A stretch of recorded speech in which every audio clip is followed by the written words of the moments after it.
et de présenter devant vous mon premier discours. Chère assistance, nous sommes tous des histoires ambulantes, des romans inachevés et des films en cours de réalisation. Aujourd'hui, je vous invite à lire avec moi quelques pages de mon livre, le livre de ma vie, Kitab Hayati Aïd. Mais attention, votre attention s'il vous plaît. La première page, là où tout a commencé, c'est mes nuits, tout le monde dort, sauf ma mère. Leïla est venue au monde le 7 1994. Je suis née dans un village au sud-est du Maroc, un village au bout de la carte, oublié comme on oublie derrière nous les bougies qui nous ont illuminé le chemin. Je suis née dans un village où nous sentons partout l'odeur de l'histoire. Nous sentons également l'odeur de l'oubli, de l'indifférence et de l'ingratitude. Je suis née dans un village et ouvert grand les yeux devant des monuments en ruine, des vestiges qui te donnent vertige. Je suis née à Rissani, là où il y a la plus ancienne cité du Maroc, la cité de Sidi Massa, carrefour du commerce transsaharien depuis le 8e siècle. Brassage et lieu de brassage de culture et de civilisation. Je suis née là où il y a le plus bel oasis du Maroc, l'oasis de Tiafilat, le berceau de la dynastie alawite. Aujourd'hui, il ne reste de Sidi Massa que le nom, et de Tiafilat que quelques palmiers. Chère assistance, aujourd'hui je suis censée vous parler de moi et voilà que je suis en train de parler de mon village. Mais croyez-moi, mon village c'est moi. Je l'ai longtemps habité, aujourd'hui il m'habite. Je le porte en moi, je porte son amour et le devoir d'y appartenir. Et si je suis là aujourd'hui parmi vous, c'est parce que je veux être la voix de Sidi Massa, des grains de sable de Merzouga et des palmiers de Tiafilat.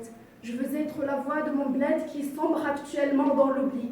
Je veux être et j'aimerais être la voix de ceux qui sont sans voix, même au-delà de mon bled. Et loin de tout militantisme, mon discours est reconnaissance et humanisme. Le silence est complice de toutes les horreurs et l'oubli est une recondamnation de ceux qui meurent. Chers Toastmasters, c'est ici et avec vous que j'ai appris que la maîtrise de la parole n'est pas une affaire qui se limite à l'individu tout seul.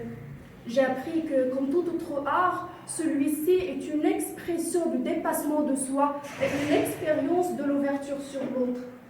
Tout ce qui brille n'est pas de l'or, et tout ce qui se dit n'est pas de l'art. Ici, j'ai appris que pour rendre plus légitime notre parole, vous m'aviez appris à veiller sur la qualité de mes mots, mais aussi et surtout sur leur finalité. Chacun de vos discours était pour moi l'occasion de nourrir la soif de mon cœur et d'assouvir la faim de mon esprit. Chacun de vos paroles était pour moi l'occasion et la source de motivation, moi qui étais tout le temps pétrifiée et sombrée dans le silence. Grâce à vous, j'ai appris que si le silence est sagesse, la bonne parole est libération, ascension et élévation. Chère présence, à l'avant-dernière page de mon livre, c'est écrit en haut, sur les pas de Toastmasters. Et sur cette page aussi, il y a vous. Il y a vos sourires, vos conseils et vos encouragements. Il y a votre amour de l'autre, de l'humanité. Et il y a aussi des horizons qui s'ouvrent, des arcs-en-ciel qui se dessinent et des promesses qui se déclarent. Car Toastmasters, ce n'est pas seulement un atelier d'apprentissage. Toastmasters, c'est un club où l'on apprend tout pour être les meilleurs.